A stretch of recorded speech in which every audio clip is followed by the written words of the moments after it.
Setelah gadis suci dari alam suci Buddha ilahi pergi, Dewa Bangau bertanya kepada Xiao Yan, apakah peta bintang yang dia berikan kepada kita palsu? Xiao Yan menjawab, jika informasi yang diberikan Miao Liankong palsu, maka informasi yang dibawa oleh orang lain bahkan kurang dapat dipercaya. Aku sebenarnya tidak tahu, aku hanya mencoba untuk membuat keributan, kata Xiao Yan. Tapi dilihat dari sifat makhluk-makhluk aneh di alam suci Buddha ilahi, aku pikir peta bintang mereka sebagian besar palsu. Alasan mereka berani menyetujui perjalanan kita adalah karena begitu kita memasuki alam suci Buddha ilahi, kita akan menjadi mangsa mereka.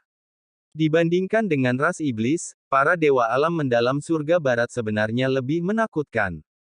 Dewa Bangau tampaknya memiliki kesan yang sangat buruk tentang para dewa alam mendalam surga barat. Sekarang dia dan Xiao Yan berada di pihak yang sama, dan dia tidak punya alasan untuk menyakiti Xiao Yan. Apakah Miao Liankong memiliki identitas lain? Jika aku tidak salah, yang ketiga di alam mendalam surga barat seharusnya seorang wanita, kata Xiao Yan perlahan. Jika kita bisa mendapatkan bantuan mereka, mungkin kita bisa mencapai hasil 2 kali lipat dengan setengah usaha. Dewa Bangau terdiam sejenak. Tatapannya berubah serius saat menatap Xiao Yan. Kita saling mengenal di kehidupan lampau kita, tetapi kita sama sekali bukan teman. Kau mungkin meragukan apa yang kukatakan, tetapi aku harus memberitahumu, jangan pernah mudah mempercayai siapapun di alam dewa kekacauan. Ingat itu, kata Dewa Bangau. Xiao Yan terdiam mendengar ini. Memang, seiring berjalannya waktu dan perkembangan, dia telah bertemu Ye Jing dan Xuan Huang, semuanya dari alam dewa kekacauan, dan tidak ada hal tentang mereka yang bisa diragukan Xiao Yan. Xiao Yan sebenarnya sangat berhati-hati dalam tindakannya, selalu memberikan kepercayaan kepada seseorang hanya setelah serangkaian pengamatan. Dewa Bangau pasti punya alasan untuk mengatakan ini. Xiao Yan bukannya tanpa kecurigaan, misalnya, Hua Ken di alam Dewa Sembilan Langit membuatnya merasa ada banyak hal yang mencurigakan. Jika Hua Ken tidak bergabung dengan Sutra Kepunahan Panjang, itu tidak akan menjadi masalah. Sekarang, Xiao Yan telah menjadi anggota Sutra Kepunahan Panjang. Sebelum pertemuan, pernyataan Hua Ken tentang mengejar Chang Mi Si tampak sangat aneh. Terlalu banyak bicara itu buruk, kita harus menyembunyikan identitas kita. Apakah Miao Liankong adalah yang ketiga atau bukan, sebaiknya jangan menggunakan identitas alam dewa kekacauan. Dewa Bangau memiliki kekhawatirannya sendiri.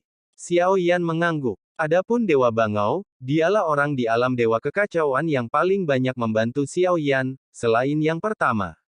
Mempertahankan kecurigaan, termasuk kehati-hatianku, tidak berbahaya, dia lebih seperti seorang guru.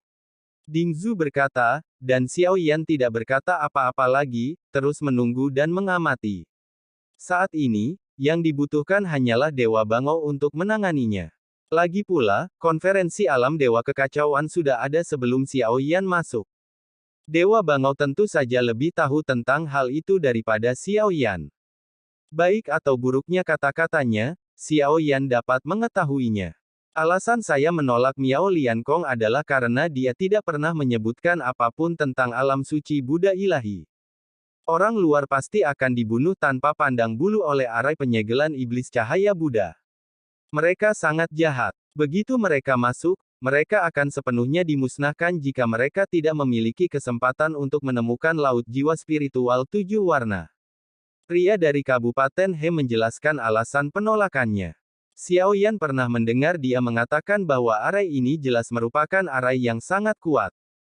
Sekarang mata anjing itu tertidur, kita harus berhati-hati dengan arai pembatas.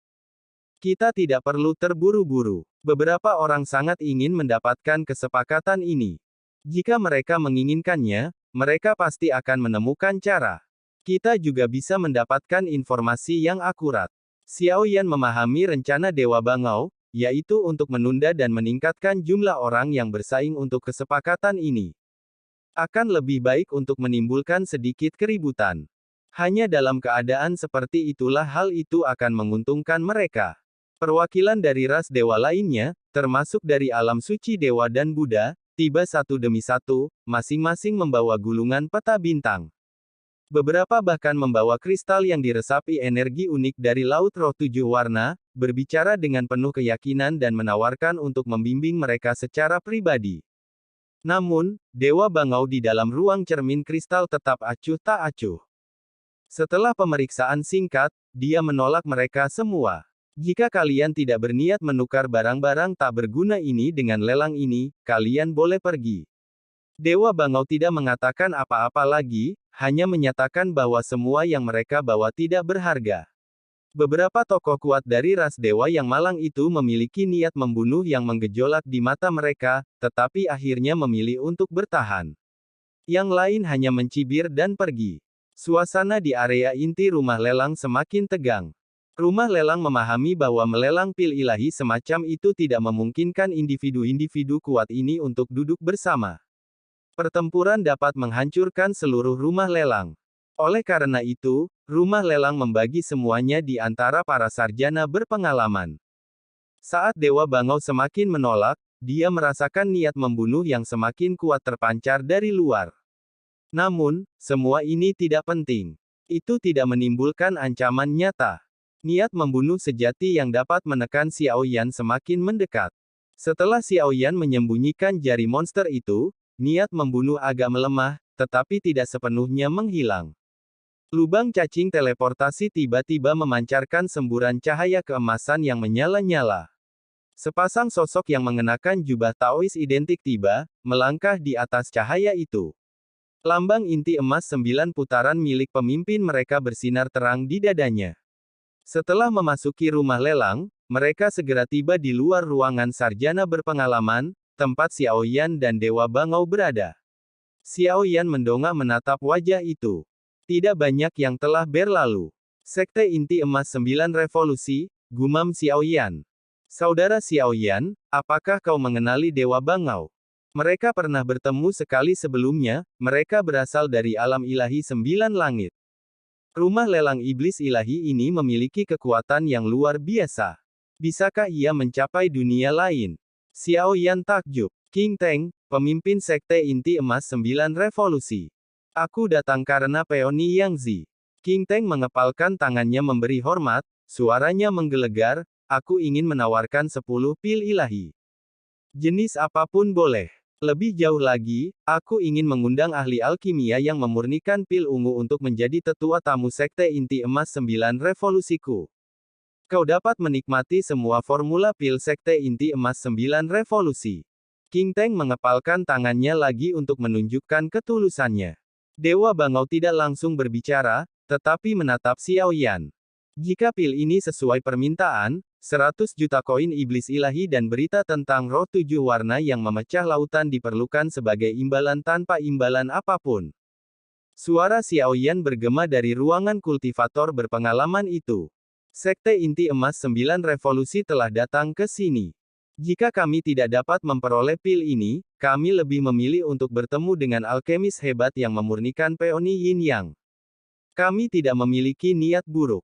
Sekte inti emas 9 revolusi menyampaikan undangan tulusnya kepada alkemis terbaik dunia.